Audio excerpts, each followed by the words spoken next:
ہم وہی کہیں گے جو ہمارا دین ہم کو بتاتا ہے، عمل کرو تو تمہارا بھلا ہے۔ حصول برکت کے لیے انتہائی عقیدت و محبت کے ساتھ حضور اکرم سید عالم محمد الرسول اللہ صلی اللہ تعالیٰ علیہ وسلم کی پرنور بارگاہ میں درود و سلام کا ہدیہ پیش کر لیجئے۔ اللہم صلی علی سیدنا و شفیعنا و حبیبنا و مولانا محمد و بارک وسلم صلاۃ و سلام علیک یا رسول اللہ صلی اللہ تعالیٰ علیہ وسلم۔ انسان دنیا کی چند روزہ تکالیف اور مشکلات کو دیکھ کر کے گھبرا جاتا ہے اور ہائے واویلا کر اٹھتا ہے۔ اب دیکھا جائے تو دنیا کی جتنی بھی مشکلات پریشانیاں ہیں وہ جہنم کے عذاب کے مقابلے میں کچھ بھی نہیں ہے۔ اگر کوئی بندہ ساری زندگی دنیا کے اندر تکلیفوں میں پڑا رہا اور وہ جہنم کے عذاب کے ایک لمحے کی طرف بھی اگر نسبت کر کے دیکھے تو دنیا کی ساری تکلیفیں جہنم کے عذاب کے ایک لمحے کے مقابلے میں بہت کم نظر آئیں گی۔ یوں ہی حال جنت کا بھی ہے۔ دنیا کی ساری نعمتیں جنت کی ایک لمحے کی نعمت کے مقابلے میں کوئی حیثیت نہیں رکھتی ہے، اور جنت اور جہنم کا فیصلہ بروز قیامت ہوگا۔ رب نے فرمایا فریقٌ فی الجنت و فریقٌ فی السعیر، ایک جماعت جنت میں جائے گی اور ایک گروہ جہنم میں جائے گا۔ اب ہمیں یہ نہیں پتا ہے کہ کون جنت میں جائے گا اور کون جہنم میں جائے گا، ہم اپنے بارے میں یہ یقینی طور پر نہیں جانتے۔ اور رب فرماتا ہے فَمِنْكُمْ هو الذی خلقکم فمنکم کافر ومنکم مؤمن، وہی ہے جس نے تم کو پیدا کیا، تم میں سے کوئی مسلمان ہے اور کوئی کافر ہے۔ تو یہ تو ہمیں یقین ہے اللہ کی رحمتوں سے کہ اللہ تبارک و تعالیٰ اہل ایمان کو جنت عطا فرمائے گا اور کافروں کو جہنم کے عذاب میں مبتلا فرمائے گا، لیکن ہمیں یہ نہیں معلوم ہے کہ کس کا خاتمہ ایمان پر ہوگا اور معاذ اللہ کس کا خاتمہ کفر پر ہوگا۔ اگر خاتمہ ایمان پر ہوتا ہے تو پھر اللہ کی رحمتیں بڑی وسیع ہیں اور انشاءاللہ جنت کی بہاریں اہل ایمان کو نصیب ہوں گی۔ لیکن یہ کیسے پتہ چلے انسان کو کہ میرا خاتمہ ایمان پہ ہوگا کہ کفر پہ ہوگا؟ حدیث پاک میں ہے، حضرت عبداللہ ابن مسعود رضی اللہ تعالیٰ عنہ سے روایت ہے، مفہوم حدیث یہ ہے کہ بچہ نطفہ جب ماں کے شکم میں ہوتا ہے 40 دن تک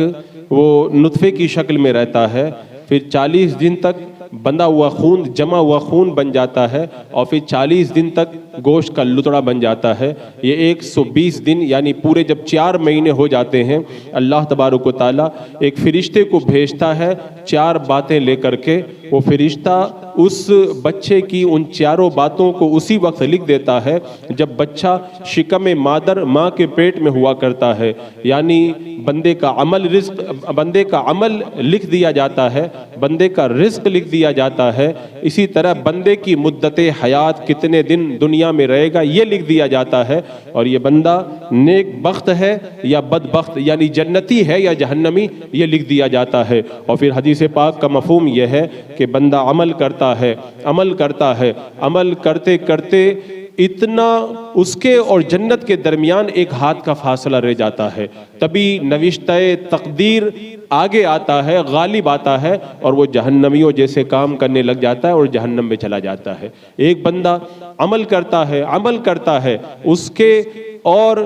جنت کے بیچ میں صرف جو ہے وہ ایک ہاتھ کا فاصلہ رہ جاتا ہے، تو نوشتہ تقدیر غالب آتا ہے اور وہ جہنمیوں جیسے عمل کرتا ہے تو جہنم میں چلا جاتا ہے، اور ایک بندہ ایسا ہوتا ہے جو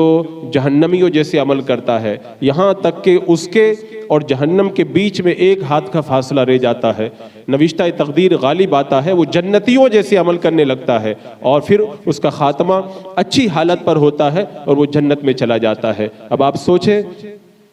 کتنے لوگ نیک ہوتے ہیں، آخری وقت کے اندر معاذ اللہ ان کا خاتمہ برا ہو جاتا ہے، وہ جہنم کے حقدار بن جاتے ہیں، اور کتنے لوگ برے ہوتے ہیں آخری وقت میں وہ نیک بن جاتے ہیں اور جنت میں چلے جاتے ہیں۔ تو یہ بندے کہ جو اعمال کا دار و مدار ہے، میرے آقا فرماتے ہیں انما الاعمال بالخواتیم، اعمال کا دار و مدار خاتمے پر ہے۔ کس کا خاتمہ کس بات پر ہوا، اسی کے اوپر بندے کے اعمال کا دار و مدار اور جنت اور جہنم کا فیصلہ اسی کے مطابق ہوگا۔ تو آپ حضرات سے میں جو آج یہ عرض کرنا یہ چاہتا ہوں کہ ہمیں سب سے زیادہ اپنے خاتمے کی فکر کرنا چاہیے۔ اللہ تبارک و تعالیٰ کی بارگاہ میں خوب دعا کرنا چاہیے، اے مولا ہمارے ایمان کی حفاظت فرما، اس لیے کہ ایمان اگر سلامت دنیا سے لے گئے تو پھر بیڑا پار ہے، اور اگر ایمان سلامت نہ لے کر کے گئے تو کچھ بھی پھر قیامت کے دن کوئی کام آنے والا نہ ہوگا۔ رب فرماتا ہے فَلَا يَأْمَنُ مَكْرَ اللَّهِ إِلَّا الْقَوْمُ الْخَاسِرُونَ، اللہ کی خفیہ تدبیر سے نقصان والے ہی بے خوف ہوتے ہیں، اور جو نقصان والے نہیں ہوتے وہ ہر وقت ڈرتے رہتے ہیں اور اس بات کی دعا کرتے ہیں اللہ ہمارے ایمان کی حفاظت فرما۔ حضرت حسن بصری رضی اللہ تعالیٰ عنہ کی بارگاہ میں ایک حناد نام کے ایک شخص کا تذکرہ ہوا جس کو 1000 سال کے بعد میں جہنم سے نکال دیا جائے گا۔ حضرت حسن بصری رضی اللہ تعالیٰ عنہ نے سنا تو آپ رو پڑے کہ وہ جب جہنم سے نکالا جائے گا تو کہے گا یا حنان و یا منان۔ حضرت حسن بصری رو پڑے اور رو کر کے کہا کہ کاش میں حناد ہوتا۔ اب لوگوں نے تعجب کیا، یعنی آپ اتنے نیک اور پارسا ہیں اور آپ حناد بننے کی آرزو کر رہے ہیں؟ حناد تو 1000 سال تک جہنم کی آگ کے اندر جلے گا۔ حضرت امام حسن بصری رضی اللہ تعالیٰ عنہ نے فرمایا تم پر افسوس ہے، وہ جہنم کے اندر 1000 سال تک جلے گا یہ تو صحیح ہے، لیکن 1000 سال کے بعد میں نکالا تو جائے گا، وہ ہمیشہ تو جہنم میں نہیں رہے گا۔ تو ہمیشہ اگر کوئی بندہ جہنم میں نہ رہے تو یہ بھی اللہ کا بہت بڑا کرم ہے۔ تو حضرت حسن بصری نے اس بات کی تمنا اس لیے کی کہ اگر خاتمہ ایمان پہ ہو جائے تو بندہ اگر جہنم میں بھی چلا گیا تو کبھی تو جہنم سے نکال کر جنت میں داخل کیا جائے گا۔ امام غزالی رحمت اللہ تعالی علیہ بیان فرماتے ہیں کہ یوسف ابن اسباط اور حضرت سفیان ثوری رضی اللہ تعالیٰ عنہ ایک بار دونوں جمع ہو گئے۔ اب حضرت سفیان ثوری رات بھر روتے رہے۔ حضرت یوسف ابن اسباط نے کہا کہ آپ رات بھر کیوں رو رہے ہیں، کہ آپ نے گناہوں کی وجہ سے آپ رات بھر روتے رہے؟ حضرت سفیان ثوری رحمت اللہ تعالی علیہ نے زمین سے ایک تنکا اٹھایا اور تنکا اٹھا کر کے کہا کہ میرے گناہ تو اللہ تبارک و تعالیٰ کے نزدیک اس تنکے سے بھی زیادہ ہلکے ہیں۔ یعنی آپ کے کہنے کا مطلب یہ تھا اللہ تعالیٰ ایک نظر کرم فرما دے میرے سارے گناہوں کو معاف کر دے گا، میں گناہوں کی وجہ سے نہیں رو رہا ہوں، میرے رونے کی وجہ یہ ہے کہ کہیں میرا ایمان موت کے وقت کے اندر سلب نہ کر لیا جائے اور معاذ اللہ دنیا سے جاتے وقت میں کہیں میرا خاتمہ ایمان کے علاوہ کسی اور کفر کے اوپر نہ ہو جائے۔ تو ہمارے اتنے بڑے اکابرین بھی اپنے خاتمے کے حوالے سے اتنا زیادہ خوف کیا کرتے تھے۔ حضرت سفیان، حضرت بایزید بستامی رضی اللہ تعالیٰ عنہ کتنے پائے کے بزرگ ہیں، بڑے اعلیٰ مراتب کے اوپر فائز ہیں، لیکن اس کے باوجود عالم یہ ہے۔ ایک بار حضرت بایزید بستامی رضی اللہ تعالیٰ عنہ نے آئینہ دیکھا، آئینے میں دیکھ کر کے کہا کہ بڑھاپا آ گیا، میرے اعمال برے ہیں، اور آپ نے فرمایا کہ کل کیا ہوگا یہ پتہ نہیں ہے، کیونکہ اللہ تعالیٰ قرآن پاک میں فرماتا ہے وَمَا تَدْرِي نَفْسٌ مَاذَا تَكْسِبُ غَدًا، کوئی جان نہیں جانتی ہے کہ کل وہ کیا کمائے گی، اس کے ساتھ میں کیا ہونے والا ہے، وہ جنت میں جائے گا کہ جہنم میں جائے گا، ایمان پہ خاتمہ ہوگا کہ کفر پہ خاتمہ ہوگا۔ حضرت بایزید بستامی اتنے بڑے پارسا ولی ہونے کے باوجود بھی خاتمے کے حوالے سے اتنا ڈر رہے ہیں، اور یہ صرف زبانی بات نہیں ہے۔ ایک بار حضرت بایزید بستامی رضی اللہ تعالیٰ عنہ سے کسی نے پوچھ لیا کہ اے امام آپ کی داڑھی بہتر ہے کہ کتے کی دم بہتر ہے؟ حضرت اگر کوئی یہ پوچھے تو ہم لوگ غصے میں آ جائیں گے، لیکن اللہ والوں کو اللہ کا کتنا ڈر ہوتا ہے۔ حضرت بایزید بستامی رحمت اللہ تعالیٰ علیہ نے جواب میں فرمایا اگر میرا خاتمہ ایمان پر ہو گیا، میں ایمان کے ساتھ میں اگر دنیا سے رخصت ہو گیا تو میری داڑھی کتے کی دم سے بہت بہتر ہے، اور معاذ اللہ رب العالمین اگر خاتمہ کفر پہ ہو جائے تو میری داڑھی سے کتے کی دم بہتر ہے، کیونکہ جو بندہ معاذ اللہ کفر کی حالت میں مرے وہ پھر کیا بہتر ہو سکتا ہے۔ حضرت بائزی بستامی رحمۃ اللہ تعالی علیہ نے خوف خدا کی حالت کے اندر جو جواب دیا اس کا حاصل یہی ہے کہ بندہ چاہے کتنا بھی نیک ہو، کتنا بھی پارسا ہو، کتنا بھی پرہیزگار ہو، لیکن اپنے ایمان کے حوالے سے ہمیشہ خوف زدہ رہا کرے۔ عبداللہ ابن احمد بیان کرتے ہیں کہ جب میں خانہ کعبہ کا طواف کر رہا تھا، میں نے ایک آدمی کو دیکھا کہ بار بار وہ ایمان کی سلامتی کی دعا کر رہا ہے۔ میں نے اس سے پوچھا ماجرا کیا ہے؟ وہ کہنے لگا میرا ایک بھائی تھا 40 سال تک وہ اللہ کی رضا کے لیے اذان دیا، اور دوسرا میرا بھائی تھا وہ 30 سال تک اللہ کی رضا کے لیے مسجد میں اذان دیا، لیکن دونوں کا خاتمہ معاذ اللہ نصرانیت کفر کے اوپر ہوا، اور کہا کہ اس کی وجہ یہ ہوئی وہ دونوں غیر عورتوں کو دیکھا کرتے تھے اور خوبصورت بچوں کی طرف بری نظر کیا کرتے تھے۔ اس کے وبال کے اندر دونوں جب دنیا سے گئے تو ایمان سے محروم ہو کر کے گئے۔ اس لیے اللہ کی بارگاہ میں ایک ہی دعا کرتا ہوں، اے اللہ میرے ایمان کی حفاظت فرما۔ تو ایمان کو بچا لینا،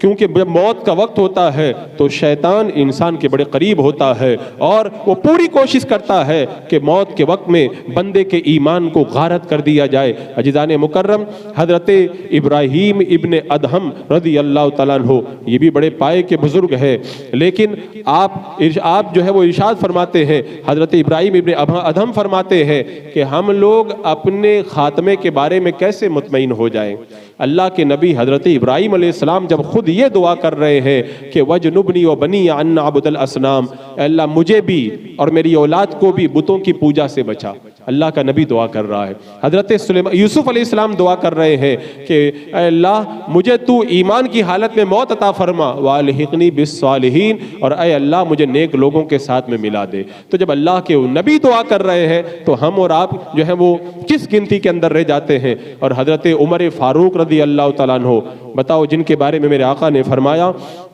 اگر میرے بعد میں کوئی نبی ہوتا تو وہ عمر نبی ہوتے۔ عمر جس راستے سے گزر جائے شیطان اس راستے سے نہیں گزرتا ہے۔ اتنے بزرگیوں کے مالک ہونے کے باوجود بھی خوف اور امید کا عالم یہ ہے۔ فرماتے ہیں اگر قیامت کے دن یہ آواز لگائی جائے کہ اللہ نے سب کو جہنم میں ڈال دیا، ایک بندے کی اللہ نے بخشش کر دی ہے، ایک کو اللہ نے جنتی بنا دیا ہے، مجھے اللہ کی رحمت سے امید ہوں وہ ایک بندہ میں ہی ہوں گا۔ اور پھر فرمایا اگر کوئی میدان قیامت میں یہ ندا دے کہ اللہ تبارک و تعالیٰ نے سب کو جنتی بنا دیا ہے، ایک بندے کو جہنم کے اندر ڈالنے کا حکم دیا ہے، حضرت عمر فاروق رضی اللہ تعالیٰ عنہ فرماتے ہیں اللہ کے خوف کی وجہ سے فرماتے ہیں مجھے یہ ڈر ہے کہ کہیں وہ ایک بندہ جو جہنم میں قیامت کے دن جس کے ڈالنے کا حکم ہو جائے وہ میں ہی نہ ہو جاؤں۔ تو یہ حضرت عمر فاروق رضی اللہ تعالیٰ عنہ اتنے کرامتوں بزرگیوں کے مالک، لیکن پھر بھی اللہ کی رحمت سے امید بھی ہے اور اللہ کے عذاب سے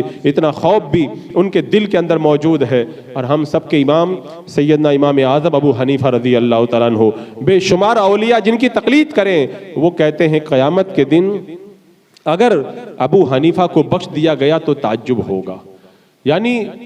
جن کا کوئی لمحہ عبادت سے خالی نہیں رہتا تھا وہ ہستی کہہ رہی ہے اگر قیامت کے دن مجھے بخش دیا گیا، ابو حنیفہ کو بخش دیا گیا تو تعجب ہوگا۔ یعنی خوف خدا کی حالت کے اندر آپ نے یہ جملہ کہا تھا، اور ہمارے بزرگان دین اللہ کے خوف سے کتنا لرزہ کرتے تھے۔ حضرت سفیان ثوری رحمۃ اللہ تعالیٰ علیہ، ان کا عالم آپ دیکھیں جب بیمار ہو گئے، ان کا پیشاب اس زمانے میں جب کوئی بیمار ہوتا تھا تو حکیم کے پاس میں پیشاب بوتل میں ڈال کے قارورہ کی شکل میں لے کے جایا جاتا، وہ پیشاب دیکھ کے دوا اور بیماری تجویز کیا کرتے تھے۔ حضرت سفیان ثوری کا قارورہ جب ایک یہودی ڈاکٹر طبیب کے پاس میں گیا تو آپ نے اس قارورہ کو دیکھا اور دیکھ کر کے کہا کہ یہ قارورہ، یہ پیشاب جس بندے کا ہے اللہ کے خوف سے اس کا جگر جل چکا ہے اور اس کے ٹکڑے پیشاب کے اندر نکل رہے ہیں۔ اور پھر اس نے کہا کہ جس امت کے لوگوں کے دلوں کے اندر اللہ کا اتنا خوف ہو وہ امت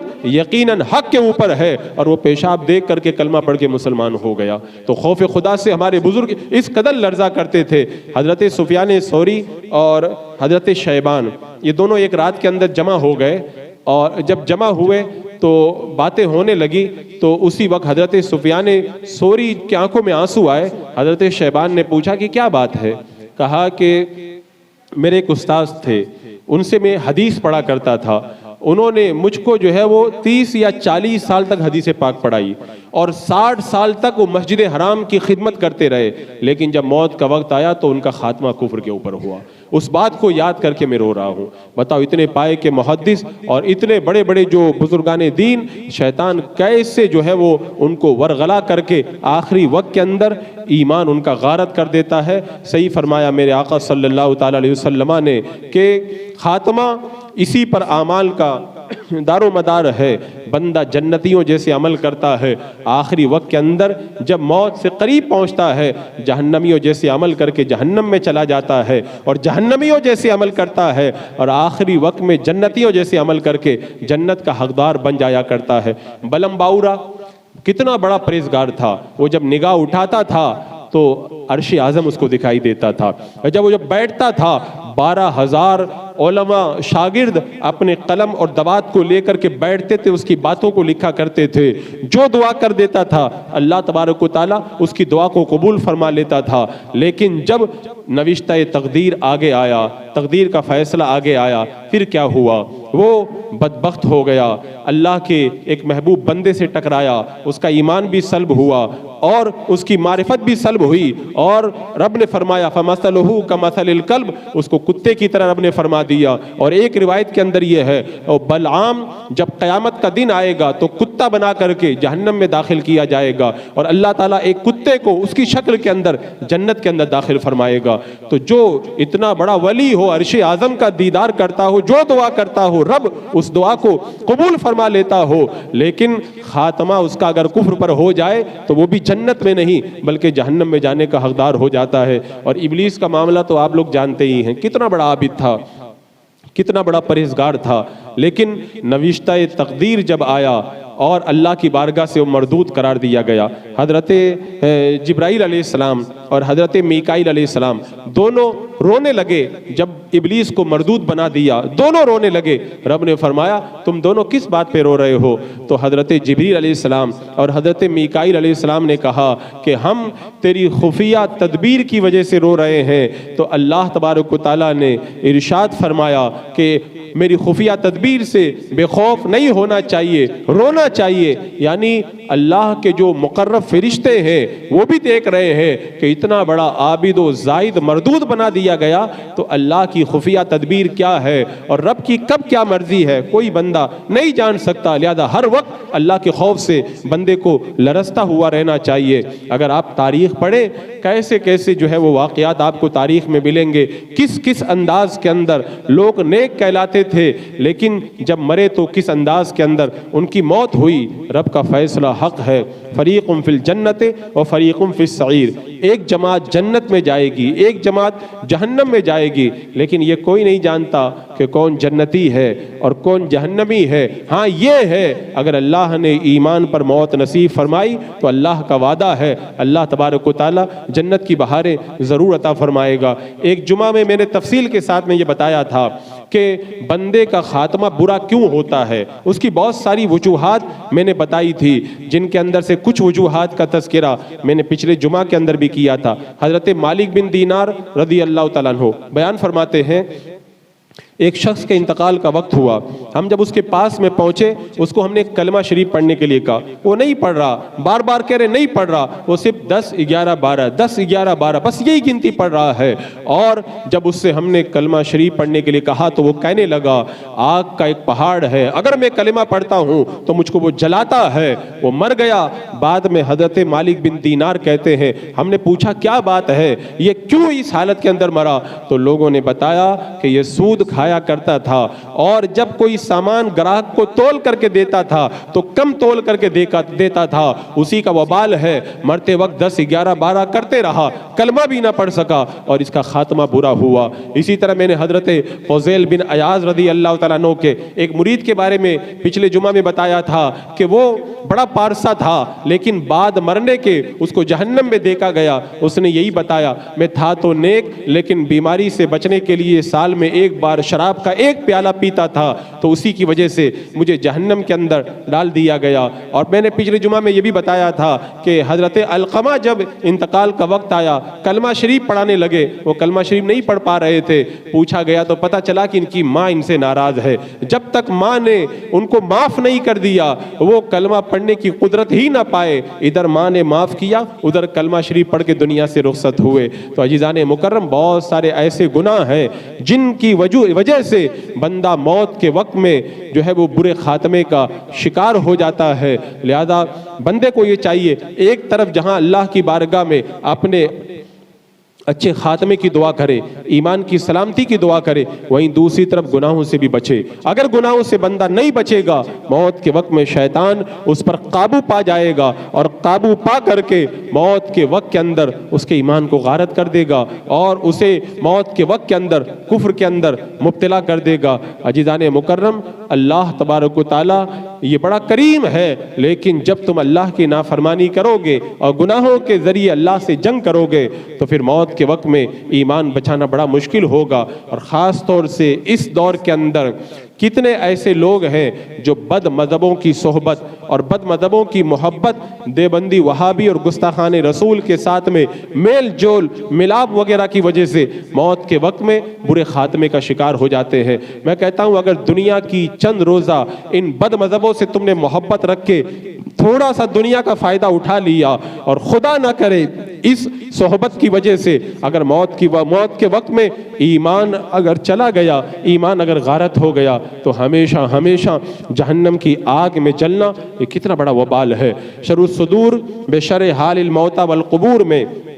امام جلال الدین سیوطی رحمۃ اللہ تعالیٰ علیہ نے اس روایت کو بیان کیا، اور میں نے اس روایت کو کتنی مرتبہ آپ کے سامنے بتایا بھی کہ ایک بندہ مرنے لگا، اسے کلمہ شریف پڑھانے لگے، نہیں پڑھ پایا، پوچھا گیا کیوں نہیں پڑھ پاتا، کہا کہ میں زندگی کے اندر ایسے لوگوں کے ساتھ میں اٹھک بیٹھک رکھتا تھا جو حضرت ابوبکر صدیق اور حضرت عمر فاروق کو برا کہتے تھے، تو آج مجھے انہی کے ساتھ بیٹھنے کی وجہ سے کلمہ شریف پڑھنے سے روک دیا گیا ہے۔ اگر صحابہ کا کوئی گستاخ ہو، اس سے کوئی ملے موت کے وقت اسے کلمہ نصیب نہ ہو، تو جنہوں نے میرے آقا صلی اللہ علیہ وسلم کی شان میں گستاخیاں کی اگر ان سے کوئی تعلق رکھے گا، ان کی شادیوں میں جائے گا، ان کو بلائے گا، ان کے جنازوں میں شرکت کرے گا، ان کے ساتھ میں جو ہے وہ محبت کا برتاؤ کرے گا، تو کیا موت کے وقت میں اسے کلمہ پڑھنا نصیب ہوگا؟ لہذا اگر اچھے خاتمے کے لیے اگر کوشش کرنا چاہتے ہو اور اچھی موت دنیا سے تم مر کے آخرت میں جانا چاہتے ہو تو اس کے لیے گستاخان رسول، بد مذہبوں، گمراہوں، وہابی اور دیوبندی اور تمام جو ہے وہ گمراہ فرقوں سے بچ کر کے رہنا ہوگا، نہیں تو پھر چند دن تک دنیا کی راحتوں کو پانے کے بعد میں آخرت کا ہمیشہ کا وبال اور عذاب اللہ تبارک و تعالیٰ نے تیار کر کے رکھا ہے ایسے لوگوں کے لیے، اور جگہ جگہ قرآن و حدیث کے اندر اس کے بارے میں وعیدیں موجود ہیں۔ عزیزان مکرم حضرت عبداللہ بن مبارک کے بارے میں میں نے بتایا تھا، بعد انتقال کہ جب ان کو خواب میں دیکھا گیا، ان سے پوچھا گیا اللہ تبارک و تعالیٰ نے تمہارے ساتھ میں کیا کیا؟ کہا اللہ نے مجھے 3 سال تک کھڑا رکھا، اس جرم کے اندر ایک بد مذہب کو میں نے مسکرا کر کے دیکھ لیا تھا، اسی جرم میں اللہ نے مجھے 3 سال تک اپنی بارگاہ کے اندر کھڑا رکھا۔ اتنے بڑے امام ہیں، اگر ایک بار بد مذہب کو اچھی نظر سے دیکھ لیا تو اس کا وبال اتنا بڑا ہے، تو جن کی ساری محبتیں بد مذہبوں کے ساتھ میں لگی ہوئی ہیں اس کا وبال کتنا سخت ہوگا اور کتنا زیادہ ہوگا بندہ اس کا کبھی بھی اندازہ نہیں لگا سکتا۔ اور رب نے فرما دیا وَمَا تَدْرِي نَفْسٌ مَاذَا تَكْسِبُ غَدًا، کوئی جان نہیں جانتی ہے کہ کل وہ کیا کمائے گی، کل کیا فیصلہ ہوگا، اور ہم یہ نہیں جانتے ہیں ہمارے مقدر کے اندر جنت کا فیصلہ ہے یا جہنم کا فیصلہ ہے۔ لیکن ایک بات ہمیشہ یاد رکھیں، اگر بندہ جنتی ہوتا ہے تو اللہ تبارک و تعالیٰ اسے جنتیوں کے کام کی توفیق عطا فرماتا ہے، اور اگر جہنمی ہوتا ہے تو پھر وہ جہنمیوں جیسے کاموں کے اندر مبتلا ہوتا ہے۔ لہٰذا آپ لوگ اپنے کاموں کا جائزہ لیں، معاذ اللہ رب العالمین اگر آپ لوگوں کے کام وہ ہیں جو اللہ کی ناراضگی کے ہیں اور جہنم جہنمیوں کے کام ہیں تو پہلی فرصت کے اندر ان کاموں سے اپنے آپ کو جدا کریں اور پھر نیک کاموں میں لگیں تو انشاءاللہ جنت کی بہاریں تمہارے قریب آئیں گی. اور لیکن تم اگر یہ سوچو کہ ہم لوگ تو جو تقدیر میں لکھا وہی ہوگا, ایسے ہی کرتے رہیں گے, تو اس کا مطلب یہ ہے کہ تم اپنی قسمت کے اوپر جو ہے وہ اسی طرح تکیہ کر کے شیطان کے فریب میں مبتلا ہو گئے اور شیطان تمہیں جہنم کے راستے کی طرف لے جانا چاہتا ہے. عزیزان مکرم, لہذا زیادہ ضرورت ہے اس بات کی, اس گمراہیت کے دور کے اندر اپنے ایمان کو بچانے کی, کیونکہ آج کل میں دیکھ رہا ہوں کہ لوگ کیسے کیسے جو ہے گمراہیت کے دلدل میں پھنس رہے ہیں. کتنے لوگ یوٹیوب کے ذریعے گمراہ ہو رہے ہیں, کتنے لوگ سوشل میڈیا کے ذریعے گمراہ ہو رہے ہیں, کتنے لوگ اپنے کاروبار کی وجہ سے گمراہ ہو رہے ہیں, اور کتنے ایسے لوگ ہیں معاذ اللہ حضرت علی کے نام پر رافضیت کا شکار ہو کر کے صحابہ کرام کے گستاخ بن رہے ہیں اور وہ گمراہ ہو رہے ہیں. اور ہندوستان کی سرزمین پر قادیانیوں نے بہت سارا پیسہ پھیلا کر کے رکھا ہے اور کتنے مسلمان ان کے فریب میں گرفتار ہو کر قادیانیت کا شکار ہو رہے ہیں. اور ایک بہت بڑا فتنہ اور بھی ہے, کتنے ایسے لوگ ہیں جو نام کے صوفیوں کے چکر میں گرفتار ہو کر نمازوں سے دور ہو رہے ہیں, شریعت سے دور ہو رہے ہیں, اور وہ یہ کہہ رہے ہیں بس یا خواجہ کرتے رہو ہم جنت میں چلے جائیں گے, یا غوث کا نعرہ لگاتے رہو ہم جنت میں چلے جائیں گے. ان کو یہ پتہ ہی نہیں ہے حضرت خواجہ غریب نواز اور حضرت سرکار غوث پاک اور ہمارے بزرگان دین اللہ سے کتنا ڈرا کرتے تھے. اگر ہم ان کا نام لے کر صرف نام لے کے جنت میں جانا چاہیں تو یہ بھی تو دیکھو ان لوگوں کی زندگی خود کیا تھی, وہ خود کتنی عبادت کرتے تھے, وہ خود کتنے اللہ سے ڈرتے تھے. ان کے نام لیوا جنت میں جائیں گے انشاءاللہ, لیکن خاتمہ ایمان پر ہوگا تب جنت میں جائیں گے. اگر کوئی صرف ان کا نام لیتا رہے اور خوب گناہ کرتا رہے تو موت کے وقت میں معاذ اللہ خدا نہ کرے اگر شیطان غالب آ گیا اور خاتمہ کفر پہ ہوا تو پھر ان بزرگوں کا نام لینا بھی یہ قیامت کے دن کام نہیں آئے گا. لہذا ضرورت ہے اپنے ایمان کی حفاظت کا ہم سامان کریں. گمراہوں اور جو بھی ایمان کے لٹیرے ہیں ان سے اپنے ایمان کو بچائیں. اللہ تبارک و تعالی ہمارے ایمان کی حفاظت کا سامان پیدا فرمائے.